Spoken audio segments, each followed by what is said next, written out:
Hello everyone, welcome to my YouTube channel Wealth Unlimited. So today we are going to talk about the RBI monetary policy. We will be seeing how does it affect us and what is the impact of rate hikes on loans. Further, I will be telling you about the stocks or the industries which you should avoid. Further, we will be discussing about the industries which are going to get most benefit out of these rate hikes. So before starting the video, if you haven't liked the video or you haven't subscribed to my channel, please make sure to do so to keep up with such quality content. Let's begin. What does RBI monetary policy means? Yes, basically it is a process to formulate a policy by the central banks. In India, we have Reserve Bank of India. In US, we have Federal Bank, which in order to maintain the price stability, which is basically the consumer inflation and the other problems like recession, to achieve the high economic growth for a country.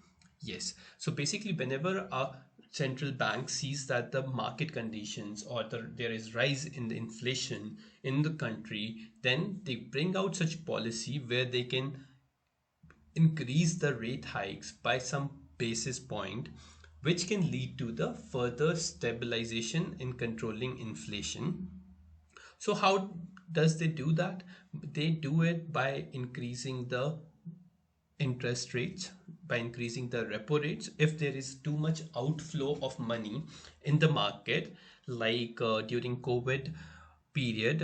What usually central banks did, they printed a lot of money, due to which there was a huge inflow of outflow of money from the banks to the general public or in the market. So now to get it back, what is RBI is doing, that they are going to increase the repo rate of the loans or like of the interest rates, so that they can pull back that money out of the market and the rising inflation problems get under control. Yes. So yesterday only RBI raised the third repo rate hike in last 3 months, and they did it by 50 bps. So, which took the repo rate to the level of 5.40%. Yes, in last 3 months, RBI has increased the repo rate by 40 bps, 50 bps, and again by this time 50 bps points. The GDP projection for the financial year 2023 remains 7.20% according to the Reserve Bank of India, and consumer inflation was also forecasted at a level of 6.70%. Now, by increasing the repo rate, you need to understand that how the government or how the RBI is planning to pull back that money out of the market is by increasing the interest rate of loans. Yes, whenever a person is buying a loan, he or she takes loan on a particular interest rate from the banks. Similarly, if you have taken a bank loan at a rate of 6% or 7%, then by increasing the repo rate, the interest rate for those particular floating loans amount change, and you have to pay more money to the banks in order to clear your interest and your principal amount. So there were a lot of claims done by the RBI governor yesterday during the monetary policy meeting, and they were able to use the forex reserves to curb the rupee volatility. As you can see that from past few months also, rupee was hitting lower low and continuously going low in comparison to the US dollar, to a point where it touched 80 rupees per $1. But with this particular rate hike of 50 bps, they were able to further strengthen the rupee condition in the market, and they were able to keep the rupee volatility on a safer side in compared to the European market or other currencies of the world. Now, how does a rate hike going to impact on our loans? So this is the example. Like if you have taken a home loan for 20 years for 50 lakh rupees, So now you will see that in last 3 months, the RBI has increased the repo rate by 140 BPS. Okay. So earlier the interest rate used to be 6.75% on your home loan, and you used to pay 38,000 rupees approximately on your monthly EMI. But with increase in repo rate or increase in interest rate, the new interest rate for the home loan is 8.15%, due to which you have to pay the EMI of 42,300 rupees approximate. So there has been a significant rise in the amount of EMI to a level of 4,000 rupees, and the total difference you will be paying from last 3 months to the current month is of 51,264 yearly. So for some people this might be a low amount, but it makes a huge value in terms of when you are going to add up number of year more and more number of years to it. Similarly, if you will see on a car loan or personal loan basis, the earlier interest rate used to be 8.60%, but the new interest rate is equal to 10% or more for some of the banks. So you need to understand that if you have a loan and it does have a floating interest rate, it means that it is going to change with the RBI monetary policy every month, and you have to pay more EMIs if the RBI decides to increase the repo rate. So for car loan, you can see that you have to pay a EMI of 18,700 approximate, but with new interest rate, you will be paying 19,823 rupees, which is roughly around 1150 rupees every month you will be paying extra. And the 12-month EMI comes down to be, difference comes down to be 13,740 rupees. So this is one of the major impact which happens whenever there is a rate hike by the RBI governor or the central bank.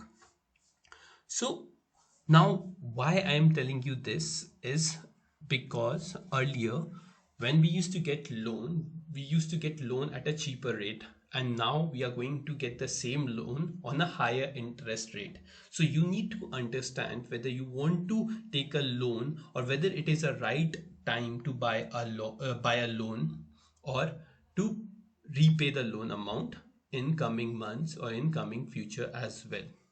So the one of the major thing which was discussed in the yesterday's monetary policy was the talking about the inflation rate, right? And the inflation for the current market is standing at 7.01%, and it was said by the RBI governor that the inflation rate is going to stay above the level of 6% for next 2 quarters as well, and inflation rate for the financial year 2023 was forecasted as 6.07%.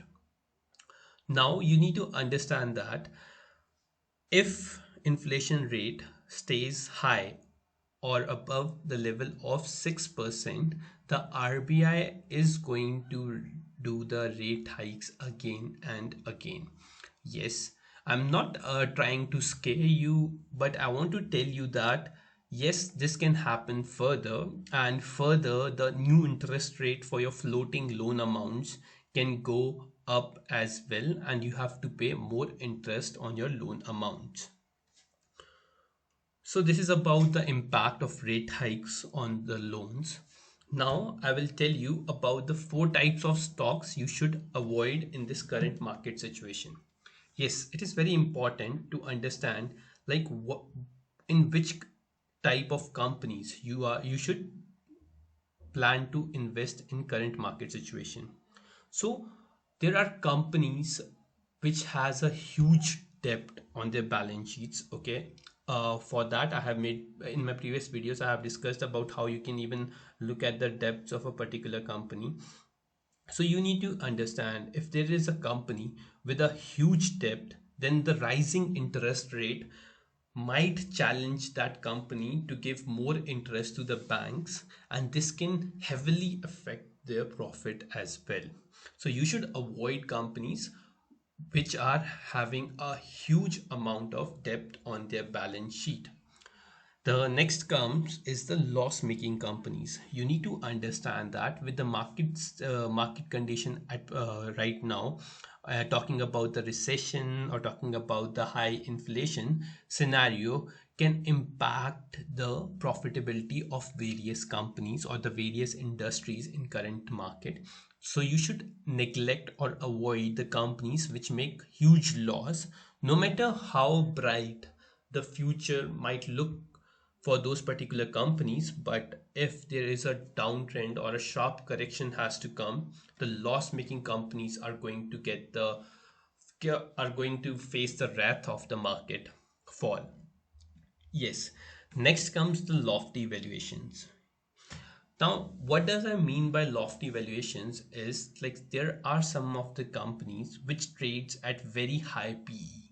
Yes, price to earning ratio, and they are trading at a very high price or a very high valuation because people or the market see growth in those particular companies. And one of the reason they trade at the premium price is because it is believed that these are the profitable companies and they are going to maintain the same kind of profit in coming quarters or in coming years as well. But you need to understand what is the market situation right now. This might not happen because one, the inflation is rising, so there are chances that the business might get affected badly. And second, looking at the market scenarios or talking about recession, the growth can be slower down to some levels which might be discounted in the coming future price of a stock, and stock might fall or correct from those particular levels to a lower level. And last and final, which you should avoid, which type of stock you should avoid, is a news driven stock which are trading like rapidly on coming news. So for say, if I have to give you an example, then you can take an example of Yes Bank, that these kind of stocks which are like traded on the basis of news, you should definitely avoid them. Again, if there is a downtrend in the market or turnaround in the market from the top levels, these kind of companies get hit first, and you will definitely going to make a huge loss in these kind of companies. One sector I'm heavily betting on in the current time is banking sector. Yes, even during the COVID, the banking sector did the cleansing of themselves by removing the bad debts and bad loans. And at present times, all the most of the banks hold a strong position in the market with good and sound balance sheets. So one particular sector I'm going to bet for coming years or like coming quarters is going definitely going to be the private banking sector.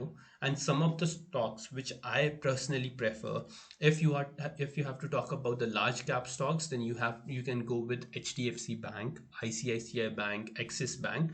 If you are someone who likes to take risks somewhat on mid caps or large caps, then you should try taking India Bull Housing, Indusland Bank. And if you are someone who wants to try the housing finance markets, then you can definitely look into Bajaj Finance, India Bull Housing Finance, which are trading like India Bull Housing Finance is currently trading at the lower end, and it's a very risky bet. If you want to take, then you can, but it's a very risky bet. It will be better to go with Bajaj Finance, Awas Financiaries kind of companies if you want to get into the finance businesses. So this is my take on inflation, and I believe that these are the kind of industries, or like this is the kind of particular industry, or these stocks can heavily benefit. The banking stocks and financial stocks can heavily benefit out of the RBI monetary policy. I hope I was able to give you some overview of RBI monetary policy and how can it affect our market as well. I hope you liked this video, and if you did, please make sure to like this video and subscribe to my channel, share it with your friends as well. Thank you.